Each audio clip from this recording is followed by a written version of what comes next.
Trenutno razvijamo konzorcij na področju vesolja, ki ga je že prej minister omenil, skupaj z vesoljsko pisarno smo določili torej ključne smeri. Pozvanje Zemlje bo bilo eno področje dela in drugo področje bo bilo strateške komunikacije.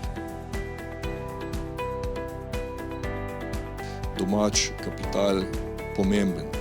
Tuja podjetja v Sloveniji praviloma bodo porabila ta kapital nekje drugje, pa tudi manj bodo zvesta in v primeru, da se jim bo splačalo svojo bazo zgraditi nekje drugje, bodo tudi to storili. Ta odnos do domačega kapitala pomembno vzgajati še naprej.